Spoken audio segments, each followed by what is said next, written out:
ഈ വീണിടത്ത് നിന്ന് PV അൻവറിന് രാഷ്ട്രീയമായ എഴുന്നേൽപ്പ് അസാധ്യമാണ് എന്നതിൻ്റെ ഏറ്റവും ഒന്നാന്തരം ഉദാഹരണമാണ് ഇന്ന് അദ്ദേഹം ആവശ്യപ്പെട്ട അടുത്ത UDF മന്ത്രിസഭയിലെ ആഭ്യന്തരമന്ത്രി, വനം മന്ത്രി പദങ്ങളൊക്കെ. PV അൻവറിനെ ഉന്നം വെച്ചവരും ആക്ഷേപിച്ചവരും ഒന്ന് കരുതിയിരുന്നു കൊള്ളുക. 2026 UDF ആണ് ഭരണത്തിൽ വരിക എന്നും അതിൽ PV അൻവർ മിക്കവാറും ആഭ്യന്തരമന്ത്രി തന്നെ ആയിരിക്കുമെന്ന് അദ്ദേഹത്തിന് ഉറപ്പായി കഴിഞ്ഞു. ആഭ്യന്തരമന്ത്രി അല്ലെങ്കിൽ വനമന്ത്രി ആയിരിക്കും, ഏതായാലും മന്ത്രിയായിരിക്കും എന്നതിൽ സംശയമില്ല. മന്ത്രിയാണെങ്കിൽ വകുപ്പ് ഏതായാലും സ്വാധീനമുള്ള ആളായിരിക്കും. പക വീട്ടിൽ യജ്ഞം അദ്ദേഹം തുടങ്ങുകയും ചെയ്യും. ഇതൊക്കെ മലർപ്പൊടിക്കാരൻ്റെ സ്വപ്നമാണ് എന്ന് പ്രത്യേകം പറയേണ്ടതില്ലല്ലോ. സ്വപ്നത്തിൽ എന്തിന് അർദ്ധരാജ്യം, മുഴുവൻ സാമ്രാജ്യവും നമ്മുടേതായിക്കൂടെ എന്നുമുണ്ട് ചൊല്ല്. ഏതായാലും PV അൻവർ എന്ന മുൻ LDF MLA ഇന്ന് വഴിയാധാരമാവുക മാത്രമല്ല ചെയ്തിരിക്കുന്നത്, നമ്മൾ മുമ്പൊരിക്കലും പറഞ്ഞ പോലെ രാഷ്ട്രീയ മൃതദേഹമായി മാറുക മാത്രമല്ല ചെയ്തിരിക്കുന്നത്, എന്തും പറയുന്ന അവസ്ഥയിലേക്ക് അദ്ദേഹത്തിൻ്റെ രീതികൾ, സമീപനം മാറിയിരിക്കുന്നു. ഒരു രാഷ്ട്രീയ പ്രവർത്തകൻ പറയാൻ പാടില്ലാത്തതെന്ത്, പറയാൻ പാടുള്ളതെന്ത്, ഏത് സമയത്ത് എന്ത് പറയണം, എന്ത് പറഞ്ഞുകൂടാ എന്നതൊക്കെ രാഷ്ട്രീയത്തിൻ്റെ ബാലപാഠങ്ങളെങ്കിലും അറിയാവുന്നവർക്ക് കൃത്യമായി അറിയാം. അതുകൊണ്ടാണ് നമ്മുടെ വിവേകബുദ്ധിയുള്ള പല നേതാക്കന്മാരും മാധ്യമങ്ങൾ പല ഇഷ്യൂസിലും വളഞ്ഞിട്ട് ചോദിക്കുമ്പോഴും മൗനമോ ചിരിയോ വേറെന്തെങ്കിലും വർത്തമാനങ്ങളോ ട്വിസ്റ്റ് ചെയ്യുന്ന, വഴിതിരിച്ചു വിടുന്ന വർത്തമാനങ്ങളോ ഒക്കെ കൊണ്ട് തടി ഊരുന്നത്. പറയേണ്ട സമയത്തെ പറയേണ്ടത് പറയാവും. PV അൻവർ എന്ന മുൻ ഇടതുമുന്നണി MLA, ഇടതുപക്ഷ സ്വതന്ത്രൻ, ഇപ്പോൾ ആരാലും രാഷ്ട്രീയമായി പരിഗണിക്കപ്പെടാനില്ലാത്ത ഒരു അനാഥ രാഷ്ട്രീയ ജന്മമായി തീർന്നിരിക്കുന്നു.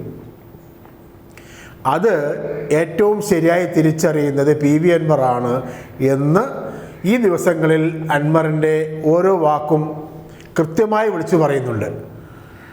അത്തും മുത്തും തിരിയാത്ത എന്ന് നമ്മൾ പറയാറുണ്ട് മലയാളത്തിൽ, ചില സ്ഥലങ്ങളിൽ പറയാറുണ്ട്. എന്ന് പറഞ്ഞാൽ എന്താണ് പറയുന്നതെന്ന് അറിയില്ല, എന്ത് പറയണമെന്നറിയില്ല, എന്താണ് പറയുന്നതിൻ്റെ പ്രത്യാഘാതം എന്നും അറിയില്ല. അങ്ങനെ ചില ആളുകളുണ്ട്. അത് നോർമൽ ബുദ്ധിയുള്ള ആളുകൾ തന്നെയാണ് പറയുന്നത്. ആ ഒരു ലെവലിലേക്ക് PV അൻവർ മാറുന്നത് അദ്ദേഹം കഴിഞ്ഞ കുറച്ച് മാസങ്ങളായി സ്വീകരിച്ചു പോകുന്ന രാഷ്ട്രീയമായ അബദ്ധങ്ങളുടെ തുടർച്ചയാണ്. നമ്മളുടെ പോയിൻ്റ് അതാണ്. അൻവറിന് എന്തും പറയാനുള്ള ജനാധിപത്യപരമായ അവകാശം ഈ രാജ്യത്തുണ്ട്. അൻവറിന് മറ്റുള്ളവരെ അധിക്ഷേപിക്കാത്ത രീതിയിൽ, രാജ്യ താല്പര്യങ്ങൾക്കെതിരാവാത്ത രീതിയിൽ, രാജ്യത്ത് സ്പർദ്ധ ഉണ്ടാക്കാത്ത രീതിയിൽ എന്തും പറയാം. അതിനുള്ള ജനാധിപത്യപരമായ അവകാശം ആർക്കുമുണ്ട്. അൻവർ ഒരു രാഷ്ട്രീയ പ്രവർത്തകനാണ് എന്ന് സ്വയം പറയുന്ന ആളുമാണ്. ഓരോ ദിവസം ഓരോന്നാണ് പറയുന്നതെങ്കിലും. പക്ഷേ പറയുന്ന കാര്യങ്ങൾ, ഒരു രാഷ്ട്രീയ പ്രവർത്തകൻ എന്ന നിലയിൽ പറയുന്ന കാര്യങ്ങൾ തമ്മിൽ കണക്റ്റഡ് ആവണം.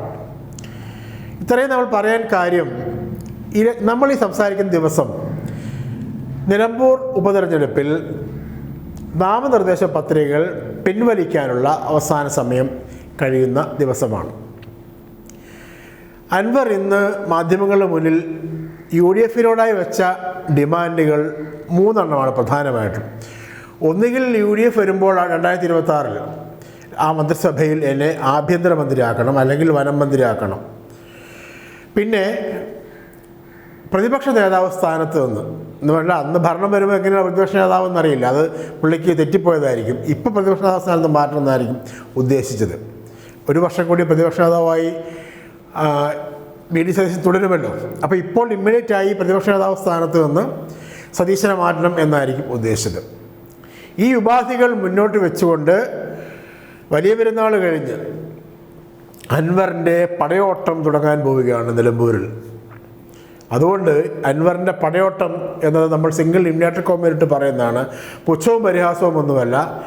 ഈ ഇലക്ഷൻ കഴിയുമ്പോൾ അറിയാം എന്താണ് അൻവർ എവിടെ നിൽക്കുന്നു എന്നല്ല അറിയാൻ പോകുന്നത്, അൻവർ എന്താകുന്നു എന്നുമല്ല അറിയാൻ പോകുന്നത്, അൻവർ ഒന്നുമല്ല എന്നാണ് അറിയാൻ പോകുന്നത്. ആ തിരിച്ചറിവ് കേരളത്തിൻ്റെ രാഷ്ട്രീയ മണ്ഡലത്തിന് കൃത്യമായി ബോധ്യപ്പെടുമ്പോൾ അൻവർ പിന്നീട് അനാവശ്യമായ ഇത്തരം വിടുവായത്തങ്ങൾ പറയാതെ വീട്ടിലിരുന്നു കൊള്ളും എന്ന് നമുക്ക് വേണമെങ്കിൽ വിശ്വസിക്കാം.